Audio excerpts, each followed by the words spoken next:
여러분 안녕하십니까? 성경 속에 있는 진리를 탐구해보는 기독교 강요 시간입니다. 오늘은 제3권 11장 칭의에 대해서 칭의의 교리와 그 위치와 의미에 대해 살펴보도록 하겠습니다. 기독교 강요 만화 기독교 강요에 나와 있는 내용을 한번 보고 칼빈의 기독교 강요를 보겠습니다. 이신칭의 교리는 종교개혁의 가장 중요한 핵심 사항입니다. 근데 이신칭의 교리를 제일 먼저 말한 사람은 어거스틴이었습니다. 오직 하나님의 은혜라는 이 교리를 말했고, 그것이 숨겨져 있다가 다시 루터에 의해서 세상에 드러나게 됩니다. 루터는 일생을 이신칭의 교리를 세우기 위해 살았던 사람이고, 개인이 어떻게 하나님께 구원을 얻는가 하는 문제를 가지고 굉장히 고민했던 사람입니다. 정직한 사람이죠. 자기 자신을 바라보는 데 있어서 굉장히 정직했고 대학 교수였고 수도사였습니다. 하지만 구원에 대한 확신이 없어 방황했습니다. 구원을 얻기 위해 스스로 고행을 하기도 했고 또 신비주의에 빠지기도 해서 경험을 추구해 보기도 했습니다. 그러는 과정에서 로마서 1장 17절 오직 의인은 믿음으로 말미암아 살리라 하는 말씀을 통해서 새로운 신앙의 깨우침을 얻게 됩니다. 시 뭐냐면 이신칭의입니다. 구원은 인간의 행위가 개입되지 않고 오직 하나님의 행위에 있다는 것을 알게 된 것입니다. 하나님이 인간을 구원하시기 위해 하신 이 일, 예수 그리스도의 십자가의 죽으심과 부활이죠. 인간은 거기에 아무것도 보탠 것이 없습니다. 모든 사람이 다 그것을 인정하지 않았고 제자들마저도 다 버렸기 때문에 그 일은 오직 하나님이 하신 일입니다. 하나님이 하신 일이고 인간은 누구도 거기에 보태지 않았습니다. 근데 그것을 인간이 믿는다는 것은 인간 스스로의 힘으로 믿는다는 것은 어불성설이죠. 그 구원의 내용을 하나님이 이루셨을 뿐만이 아니라 그 구원에 이루신 내용을 인간에게 주시는 분도 하나님이시다. 믿는 자에게 구원을 주신다는 사실을 깨달았다 했는데 이 믿는 자라는 이 믿음조차도 하나님께서 주신다 라는 것을 이신칭의라고 말하는 것입니다. 사람들이 행위로 칭의, 하나님 앞에 의롭다함을 얻는 것이 아니라 믿음으로 의롭다함을 얻는다. 이 믿음은 곧 하나님의 선물로 주어진다 라고 말하는 것이 루터가 말한 이신칭의입니다. 어거스틴의 주장과 다른 점이 있는데 현대 그리스도인들이 많이 혼란스러워하고 오해하고 있는 부분이 바로 어거스틴의 의에 대한 견해와 비슷합니다. 어거스틴은 의롭다함을 받은 우리의 인격에 하나님의 의가 녹아 들어온다라고 했습니다. 녹아 들어오는 이 혼합이죠. 우리의 인격과 예수님의 인격이 혼합되어서 우리 안에 있는 죄가 다 사라지고 예수님의 인격이 우리와 하나가 된다는 이런 혼합주의를 말하는데 엄격히 말하면 이 혼합주의는 잘못된 것입니다. 루터는 의롭다함을 받았지만 우리는 여전히 죄인이라는 것입니다. 죄인인 우리에게 예수 그리스도께서 예수 그리스도라는 옷을 우리에게 입혀주셔서 우리로 하여금 의롭다고 인정받게 하시는 것, 그것을 가리켜서 칭의라고 하는 겁니다. 칭의죠. justification, 영어로 말하면 justification입니다. 그러니까 우리의 내용이 완전히 의로워져서 죄가 없는 사람이 되어서 우리로 하여금 의롭다 하는 것이 아니라 우리 안에 있는 내용은 여전히 죄인입니다. 그러나 예수님의 옷을 우리에게 덧입혀 주셔서 하나님이 우리 안에 있는 죄를 없다 하시고 예수님의 의를 보시고 의인이라 칭하는 것입니다. 칼빈의 기독교 강요를 한번 읽어보겠습니다. 율법하에서 저주를 받은 인간을 위하여 구원을 회복하는 수단이 단 하나 남아있다는 것을, 즉 믿음으로 회복하는 수단만이 남아 있다는 것을 나는 충분히 주의를 기울여 이미 설명했다고 믿는다. 네, 앞부분에서 이제 믿음을 설명했습니다. 믿음 자체는 무엇인가라는 것과 믿음이 사람에게 주는 하나님의 은혜와 믿음이 사람 안에서 일으키는 결과도 설명했다고 믿는다. 하나님의 은혜, 예수 그리스도의 십자가의 죽으심과 부활, 복음입니다. 사람 안에서 일으키는 결과는 성화와 영화, 중생, 거듭남입니다. 자, 그러면 믿음에 있어서 왜 칭의가 중요한가? 왜 믿음이 하나님께서 주시는 은혜라는 것이 왜 중요한가 하는 것을 우리가 생각해 봐야 됩니다. 믿음은 행위로 말미암지 않는 전적인 하나님의 작정 그리고 하나님의 일하심의 결과입니다.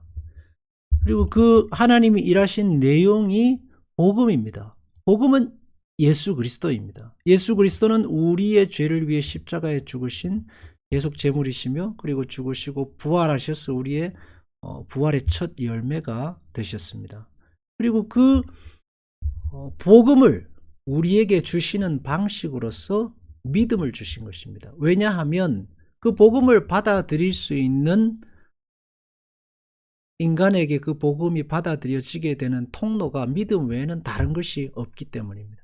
지식으로나 능력으로나 힘으로서 되지 않습니다. 그래서 하나님께서 전적으로 우리에게 믿음을 주셔서 그 믿음을 통해서 복음을 받아들이게 하신 것입니다. 그리고 그 복음을 받아들인 결과로서 우리에게 남는 게 바로 지식과 고백입니다. 예수 그리스도의 대속의 죽으심과 우리의 죄의 용서 그리고 부활과 영생을 아는 그 지식, 그게 믿음의 결과입니다. 근데 이러한 그 내용이 없는, 이러한 내가 믿고 있는 믿음이 무엇인가, 믿음이 칭의, 이신칭의다라는 그 믿음의 내용이 없이 그냥 단순히 신앙생활, 믿음생활이라고 하면은 굉장히 신앙이 나중에 가면은 오류에 빠지게 됩니다. 칭의가 뭐 그리 중요하냐라고 할 수 있습니다. 그렇지만 칭의가 중요한 이유는 칭의가 하나님의 은혜, 위로부터 주어지는 하나님의 선물이기 때문입니다. 인간 편에서의 노력이나 자질이 아닙니다. 그렇기 때문에 이 신앙을 통해서 인간이 하나님 앞에 서게 되면은 하나님 앞에 인간은 모두 다 평등하다는 그런 근거가 여기에서 나오는 것입니다. 죄인에게 주어지는 하나님의 자녀로서의 그 영광스러운 직분이 인간의 노력에 의한 게 아니라 하나님의 선물이기 때문에 모든 그리스도인은 하나님 앞에 동등합니다. 자격 없는 자에게 주어지신 것이기 때문입니다. 오직 자랑은 예수 그리스도의 십자가 뿐인 것입니다. 이러한 신학적 뿌리가 뭘로? 삶의 토대입니다. 자기 자랑이 아닌 겸손과 온유, 그리고 왜 나보다 남을 낮게 여기며 살아야 하는가에 대한 중요한 이유가 뭐냐면 훌륭한 그리스도인, 남들보다 뛰어난 훌륭한 그리스도인이 되기 위해서가 아니라 그 신앙의 핵심 내용이, 원래 신앙의 뿌리가 하나님께서 값없이 주신 은혜에 있기 때문에 나보다 남을 낮게 여기는 것입니다. 이러한 칭의와 믿음에 대한 이해가 없이 막연하게 나보다 남을 낮게 여기라, 겸손해야 된다, 섬겨야 한다 하는 쪽으로 가게 되면 나중에 가면 결과적으로 어떻게 나오냐면 윤리적 자랑으로, 신앙이 윤리적 자랑으로 바뀌게 됩니다. 신앙이 윤리적 자랑으로 바뀌게 되면 그것은 자기 자랑이고 자기의고 우리 안에서 이루신 예수 그리스도의 그 역사와는 반대로 가는 것이 됩니다. 그래서 신앙생활의 뿌리가 내게 주어진, 거저 주시는 은혜로서의 믿음과 칭의에 있다는 사실 아는 게 굉장히 중요한 것입니다. 신앙의 시작이고 결과이며 그 자체입니다. 바른 믿음 생활은 그래서 바른 이신칭의를 얼마나 잘 알고 잊어버리지 않고 마음속에 늘 간직하고 있느냐 하는 것이 굉장히 많이 좌우한다라고 하겠습니다.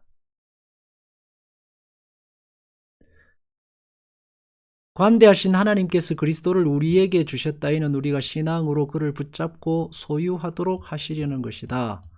그리스도와 함께 함으로써 우리는 주로 이중의 은혜를 받는다. 첫 번째, 무죄하신 그리스도를 통하여 하나님과 화해함으로써 우리가 하나님의 심판자 대신 은혜로우신 아버지를 소유할 수 있게 된다. 그러니까 하나님의 자녀가 된다라고 하는 겁니다. 양자죠. 둘째는 그리스도의 영에 의하여 성화됨으로써 우리는 흠 없고 순결한 생활을 신장할 수 있다. 성화와 영화입니다. 그러니까 하나님의 자녀로서 예수 그리스도의 옷을 입고 양자가 될 뿐만 아니라 그 내용이 성화의 내용으로서 예수님을 닮는 내용이 우리에게 채워지는 것입니다. 그러니까 성화를 이루게 되는 근거도 칭의, 그리스도를 통하여 하나님과 화해하고 하나님의 의를 덧입는 그 칭의에 있다라고 하는 겁니다.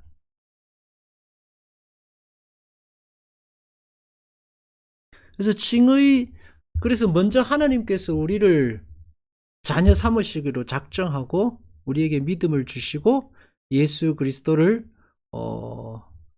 우리가 영접하고 받아들이고 예수 그리스도와 하나가 되게 하셔서, 그리고 우리가 그때부터 성화, 주님을 닮아가게 하시는 겁니다.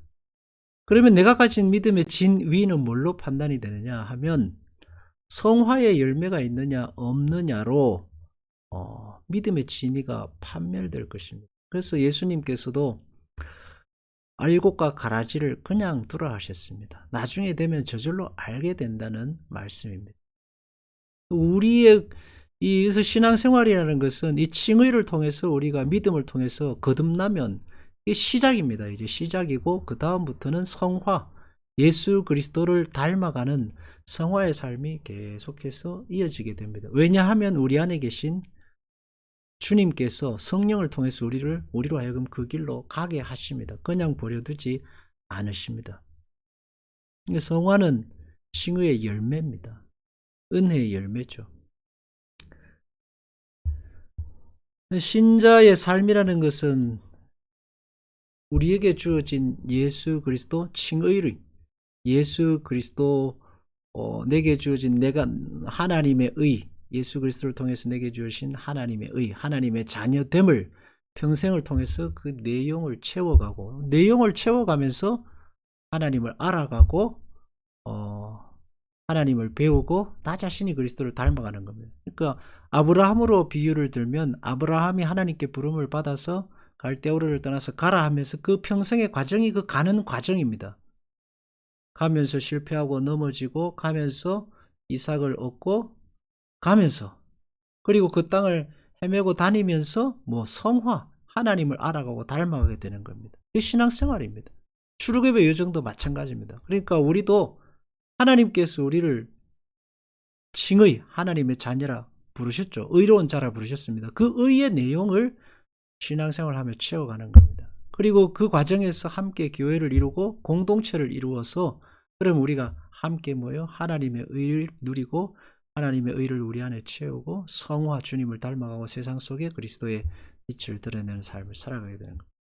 많은 신자들이 칭의의 그 뿌리, 신앙의 뿌리가 칭의, 하나님의 은혜에 있다라는 사실을 잊어버리게 되면 결국 자기 자랑으로밖에 신앙이 남지 않게 되고, 자기 자랑이 되면 다른 사람을 정죄할 수밖에 없고 계급을 나눌 수밖에 없습니다. 우리는 거꾸로 가는 거죠. 자랑이 아닌 하나님의 은혜로 신앙이 성숙할수록 내가 이룬 일이 아니라 내 안에 오셔서 오신 예수 그리스도가 이루셨다는 것을 고백하게 되는 것입니다. 그게 사도 바울의 고백입니다. 기도하겠습니다. 주님, 자격 없는 자에게 하나님께서 자녀됨의 자격을 주셔서 아들이라 의로운 자라 하셨습니다. 우리가 이 사실을 잊지 말아야겠습니다. 내 힘으로 이룬 것이 아니고 주님의 은혜로 주셨습니다.